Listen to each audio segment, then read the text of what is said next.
Hello and welcome to the Vine Life Podcast. I'm Tony Clark, your host, and today I have the privilege of having Jeff Senour on the program.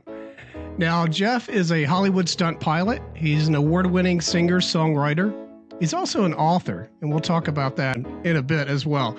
Now, Jeff's new song, Angels Watching Over Me, climbs to number 16 on mainstream global rock airplay chart. He also has a new book titled Life Lessons from 7 Miles High, The View That Captured My Heart. Jeff is known as the pilot by day and rocker by night. And Jeff, without further ado, thank you so much for being on the program. Hi, Tony. Thank you for having me and all your listeners as well. It's an honor. Well, it's an honor to have you. And, you know, Jeff, I've had a number of musicians on the program in the past, but I don't think I've ever had a pilot, much less a pilot and a musician at the same time. And I want to talk about both of those careers, but if you don't mind, let's start with the new song that's out, Angels Watching Over Me. What's the, tell me, how did this song get started? How did it, what's the genesis of it? Building the song, creating the song. Tell me a little bit more about this song. Yeah, well, aviation has inspired a lot of my writing and music. In the book, I talk about the perspective, aviation gives us to life, perched 7 miles over the planet, cruising along at 600 miles an hour gives you a lot different vantage point and perspective of the world. And so it's inspired a lot of music. And I believe there are angels. The Bible talks about angels and God's angels. And I think they're like his, for lack of better words, his servants that go out there and do great things, miraculous feats and things like that. And then I also think there's angels, there's living angels here, metaphorically on earth. Those heroes that we talk about, the people that, like our veterans as an example, our first responders, the people that are willing to go into, basically put others before self and go into harm's way. When the crowd's running this way, they're going into the fire. And those are unique people, and to me, in my mind, they're like angels that are living angels. So that's kind of what inspired the song.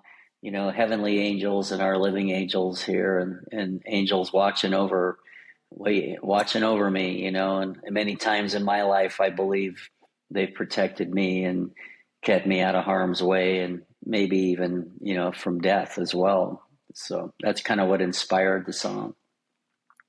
And I think I was listening to one of your interviews as well. You kind of tie in the song to this as well. I think you are a videographer, but you fly planes, right? And you film other aircraft, and you've been a part of Hollywood movies filming from the air. Can you talk about that a little bit? We'll tie it back into the song. Yeah. I was a young guy. I learned to fly at Van Nuys Airport in California. It's a pretty infamous place. A lot of movie stars there, celebrities that charter corporate jets out of there. It's kind of the hub of corporate aviation, or one of them.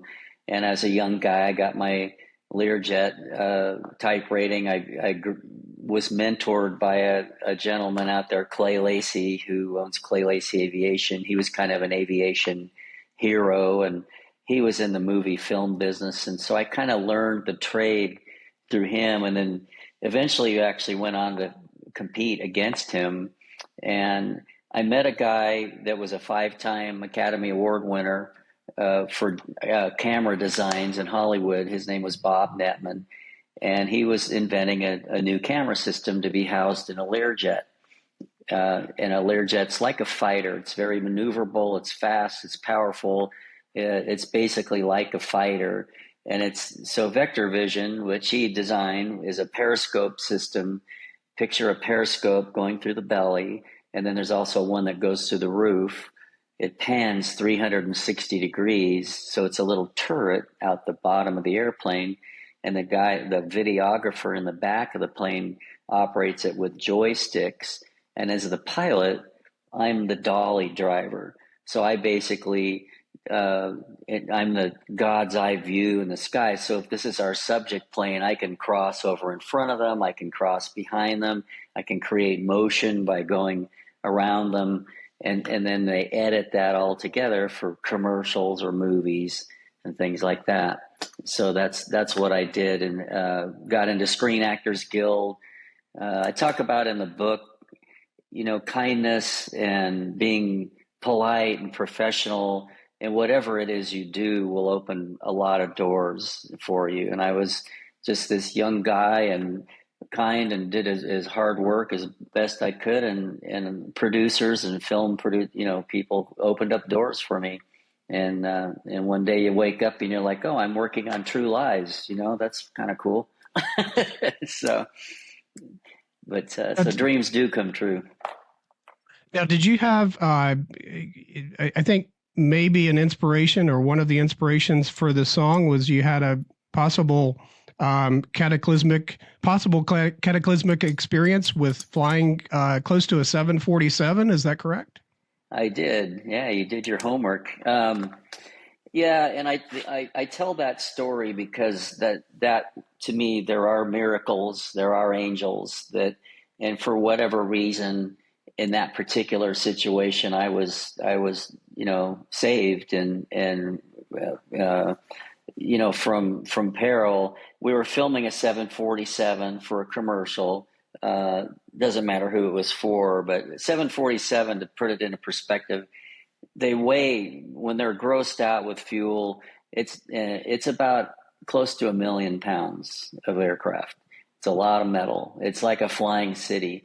When you pull up next to it in flight, it's that wingtip is right out your window, and it's kind of awe-inspiring to see that big of a machine flying through the sky and you're a few feet away from it. It can be formation flying, especially with a large aircraft like that, can be very dangerous if you're in the wrong spot. And so we brief extensively on the ground to make sure the flight is safe and sound, and everybody understands I'm going to be here, you're going to be there. It's a lot of protocol involved. And this one particular time, we used to do a shot where we would be straight and level, and we'd have them drive under us like this, and then we'd aim the camera back so you'd get this shot of his nose coming into frame, and then he'd disappear. And this one particular time, for whatever reason, I brought him through. I called him in. Okay, we're ready. Come on through. And I've had this kind of eerie feeling, and even felt my plane almost kind of like pulled down slightly. So you're kind of pulling like, okay, where are you? You're talking to him, and I'm right under you. And there was kind of this eerie silence. And then out of our right side, his tail goes by our window. And so by the grace of God, we missed. And it's not to second guess him. We can make mistakes. We're human. And, he basically miscalculated. It's a big airplane, so flying in information is tough. And so as he went by, we're like, okay, I got you in sight. And so in my airplane, we've got myself, the pilot, a co-pilot, there's a videographer, there's a camera tech in the back, and there was dead silence. It was no one knew what to say, and because everybody knew that was a close call. And so with that said, it was, as the captain, as the pilot in command, I had to kind of be, as best I could, be composed. I couldn't show fear. I couldn't show that I was, I think my legs were almost shaking. It was that scary, because you realize that you were seconds a possibility of being killed. If we had hit, it would have been fatal. And so you just realize that in that moment, I said, God, thank you for saving us, that you chose to keep us. And I guess he felt I had a lot more to do on this earth. and so those angels were definitely working overtime that day. And from that, we learned a valuable lesson. And I figured out another way to get that same shot where I flew over them and we reverse print the film or the video, and it achieves the same shot without risking everybody in flight on it. So you learn from mistakes, and you move on. No matter how many hours you have in aviation, it can bite you. You just never take it for granted that it's very safe. It's less risky than your car on the freeway. However, things can happen, and we learn from those mistakes, and move on. Well, you're definitely gifted in many areas, and it's obvious, and you've obviously practiced at those gifts as well. Now, the Angels Watching Over Me, that song, just listening to it, I get the feeling of kind of some influences within that song. In the opening, I kind of get an influence of the Who, and also kind of a Beatlesque feel throughout it, and also a symphonic feel. Talk about that song, just the structure, the creation of the music, the writing for that song. Most of my music starts with an acoustic guitar and a vocal, and writing down notes on a sheet of paper. That's where it all starts. It's so organic. When I go into a producer now, that song we produced with Jeremy Parker, who's a platinum record producer, and then Ted Mason was a co-producer. He's with Universal. And it literally starts with sitting down with those guys and playing your guitar and singing. And you'll go maybe through 10 songs or 20, and they go, yeah, that one's kind of cool, or this one, nah. Oh, that one, that's a good one. Let's pick, so you weed them out. And then you get with the band and you rehearse it. You try to rehearse it as much as possible before you get in the studio. Otherwise, you just waste a bunch of time. We're not uber wealthy where we can go in there and burn up 6 months of studio time and write the whole song. So we go in prepared, and then the producer steps in and puts his input into it. So, and what's cool is the creativity of, hey, let's try drums this way. Let's try this vocal this way. Let's sing this melody rather than this melody. Let's put some strings in here. Let's put some orchestral. And you're right. My influences were the Beatles. A lot of those old bands. As a kid, I listened to the Beatles. They were instrumental in inspiring me to learn to play a guitar. So yeah, you're right. There's a lot of probably influences stuck in there that I don't even realize. It just comes out. So I'm curious, Jeff. Did you get interested in aviation first or music first? Probably aviation. My dad was a private pilot, kind of a thrill seeker, fun guy. Loved to live life and have fun, and so I think he kind of lived vicariously through me, and but he took me on a lot of these adventures. He was a private pilot. My first ride was in a Piper Cub with him. I think I was five years old. I was in a car seat, and then my dad took me scuba diving, surfing, skiing, you name it. We tried it all. But aviation was one of the things that really stuck in my mind. And, by the time I was about 9, I was able to barely see over the dash of the plane, and my dad would let me fly. And so I had the bug at a young age. My mom was a violin player. She was a musician, actress. She actually was in a movie with Cary Grant in Hollywood. And so mom had the music gene that I got. And so probably about 9 years old, I wanted to play guitar. And part of my story is that along the way of this journey of life, no matter what your dreams are, you're going to have people kind of put the naysayer on you. They'll try to, oh, you shouldn't do that, or what are you thinking, or what, you got small hands, you probably shouldn't play guitar, you wear contact lenses, you probably won't ever be a pilot. That seems to be our world.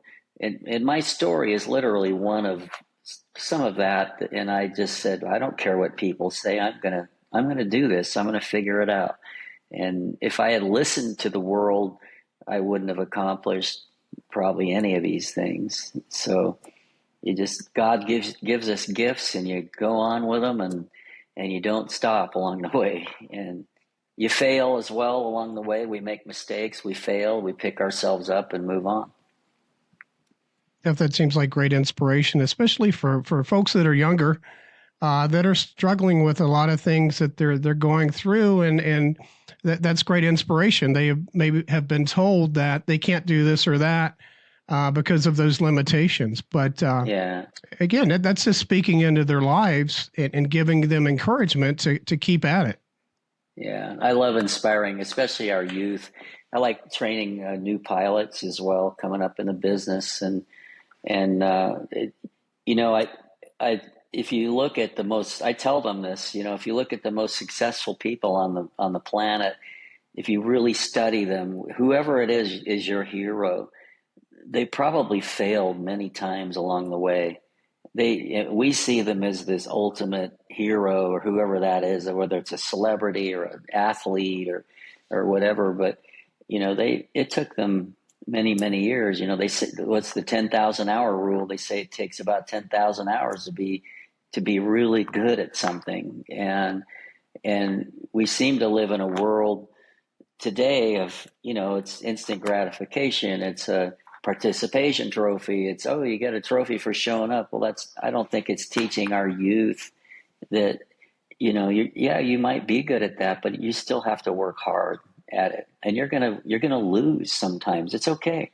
Don't worry about it. Move on. I went to an Air Force recruiter in college. I was a young guy and wanted to fly fighters. And he asked me, do you have, what's your vision like? And I said, well, I wear contact lenses and correctable to perfect vision, but I wear lenses. He says, oh, you can't be a fighter pilot. Forget it. And I remember him saying, you can be a navigator in the back seat. I'm like, I don't want to be a navigator. I want to fly the plane. And I, as discouraged as I was determined at that point, somehow, some way, I'm gonna fly airplanes. And I just went the civilian route, and it had to work different jobs. And I talk in the book about, I worked fast food, I swept floors, I delivered parts, I worked construction, I did whatever it took to buy a few hours of flying to build my time. And I didn't have wealthy parents, so you do what you got to do. But in the end, you're grateful for what you have and what you accomplished. I wouldn't change it for the world. Jeff, don't you also fly helicopters as well as Lear jets? I do. Yeah, that's one of I love helicopters. They're fun. I got into helicopters. The company I flew out of Burbank, doing the movie work, they had 4 helicopters. So every chance I got, I'd bug the guys. A lot of times they'd drop a passenger off on a building downtown LA, and so I'd ride along, and on the way back they'd kind of teach me and give me instruction. And over time I built up enough hours to start working on my license, and I bugged my boss for several years at the time to, hey, if you get me rated in this helicopter, I could help you out. No, we're fine. And one day he finally decided, like, okay, let's get you rated in the thing. And so that just added more adventures. I ended up flying Channel 9 News in LA and flying the Department of Justice around, chasing bad guys in LA and all kinds of, or wedding proposals, or landing in a field somewhere, or a mountaintop, and just all kinds of super fun things. I did a lot of the SpaceX parachute testing out at in Thermal and Daggett, and where they drop the big payload out of a C-130, and we'd film it going down. The big chutes would open, and we'd be next to it filming it. So I've had some great adventures in helicopters, and now I fly them around Arizona. I fly for a company out of Scottsdale called H5 Helicopters, and we do Sedona, Grand Canyon, Arizona tours, absolute gorgeous bucket list trips where people are in their first helicopter ride and you're flying them through a deep canyon in Sedona surrounded by trees and mountains, and it's just ooh and ah, hours of oohs and ahs, and so I love doing that. Yeah, sometimes I'll sit on my deck like in the mornings and I watch these. We're probably about 5 miles out from the airport, but I'll see these FedEx planes come in and private jets take off and so forth. And it's been a while since I've flown, but I'm thinking it's got to be amazing to be in that pilot position where you can take off from one location and fly 1,000 miles or 3,000 miles the Yeah, opposite yeah, direction. And it yeah. seems like such freedom to have that gift and hone that gift as a pilot, to be able to do that. There are very few people on the face of the earth, percentage wise, that have that ability. Well, and I think most people could learn to fly. It's just the effort they got to put in to get there. And to be a professional pilot, it takes a few years of dedication to get there. And I think maybe a lot of people just go, "Oh, that's not for me."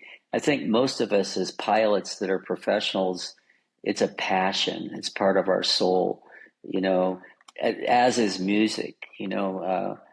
My wife has told me, "Oh, you'd probably go sit on a street corner and play for free." Yeah, I probably would. That's because that's the passion and the love I had for it, just like aviation. And yeah, it's such a thrill to be at the controls of an airplane. I love the filming. I love the helicopter. I love taking the passengers. I did at Southwest Airlines for years. When you think about all the emotions, they were going to parties, they were going to weddings, they were going to funerals, they were going to vacations, holidays. I mean, you name it. Every form of emotion, probably humanly possible, was sitting in the back of your plane at some point, and you were taking them somewhere, and that was always very meaningful to me, to and to interact with the people and have the skill set to be able to do that for them, And I used to get a kick out of the people that would get on. We live in a pretty impatient world today. They get on the plane and go, "Well, I'm kind of mad because the internet's not working," and I used to love to remind them that, you know, I get that frustrates you, but you might look at it this way. I'm going to strap you in that chair, and we're going to go 600 miles an hour through the sky, 7 miles above the Earth, and you're in the upper atmosphere of planet Earth, and and in 2 hours, I'm going to deliver you safely. That probably would have taken a year in a covered wagon, and and it's safer, much safer, and you might even open your window shade and look at a view that the Wright brothers would have given anything to witness. And it's perspective, and when you give them perspective, usually they'll go, "Yeah, you're right." I so it's we get so I still marvel at it. I sit in the airplane and I wonder, why has everybody got their shade up? They're not even looking outside. They're all on their iPads. Look, I mean, where this beautiful world is out there, that they can gaze on, and it's interesting to watch sometimes. Now, do you talk about this in your book, Life Lessons from 7 Miles High, The View That Captured My Heart? Do you talk about these, do you write about these things? Absolutely. Yep. A lot of these stories are in there.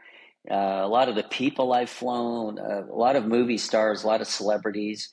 And some of the lessons I learned from them, they're just people. They're just regular people. They have the same ups and downs of life that you and I do.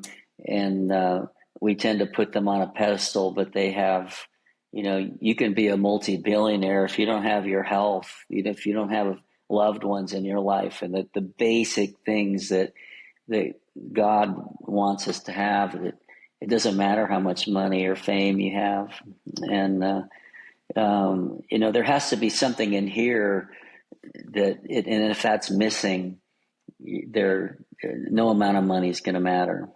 So. So again, a great book. I encourage folks that are listening. We'll provide the links. I'll provide the links below the video to order the book. And also, let's circle back, Jeff, if it's good for you, to the song "Angels Watching Over Me." Now, is this single? Is this part of a larger album? Yes, we're going to release the whole album. There's another single coming out here in about a month, and then they're working on the whole album within a few months. So yes, that is an answer to your question, in the works and on its way. So Absolutely. Now, is talk about your band. You've got a band called CTS, or Called to Serve. Can you tell the audience a little bit about your band? Yeah, I started CTS about 2001. It's been a while, and I originally I've been in music my whole life, but I started CTS while I was on a worship team at a church in Phoenix here, and I met the original guys, and we said, hey, we should put together a little band. I started writing music about then, and it was so addictive to me to write music and start creating like that rather than just doing all covers. And so we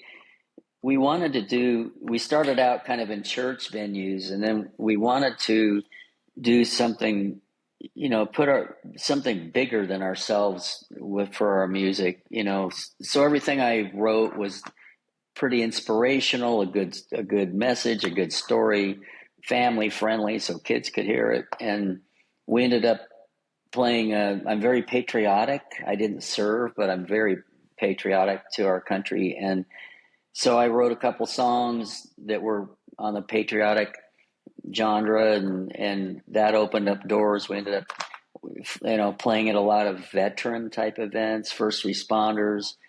We ended up playing in the Pentagon, Pearl Harbor. We've been on the USS Missouri in Pearl Harbor. We've been in the USS Midway in San Diego. We actually put on a concert for the oldest Pearl Harbor survivor, Ray Chavez. He was 105, or he was turning 105 at the time, and I met him at Pearl Harbor Day in Pearl Harbor, and then we got to know Ray. He was 104, turning 105 the next year, and we said we should put on a concert for Ray. So we put it all together on the USS Midway, but those kind of shows are what we became about. And then we put together a show called the Freedom Rock Experience to have high school age students and orchestras on stage with us. So we had our music scored. We can put 150, 200 kids on stage. It's like classical meets rock, and the message of the show is about inspiring these kids, exactly what we're talking about. Living your dreams, working hard, and so those are really fun. We're going to get back into that. COVID hit and kind of put a stop to it, but we're getting ready to get that going again.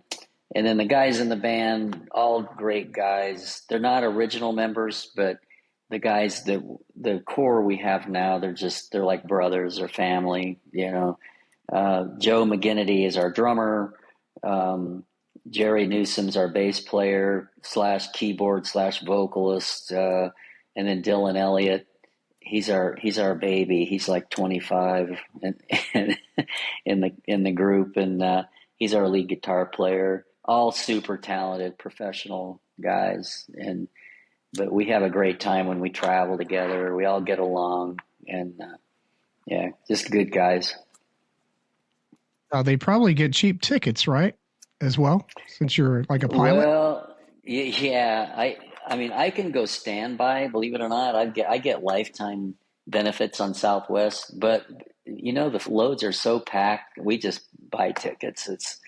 I actually like just kind of being a real person on the plane, not not an employee or whatever. And plus, we carry our guitars and everything the entourage that goes with it, as far as not a lot of equipment, but it's not all carry on. So we just buy a ticket. It's easier. I'm curious, Jeff, as an experienced veteran pilot, do you ever, when you're flying, do you ever critique the pilot?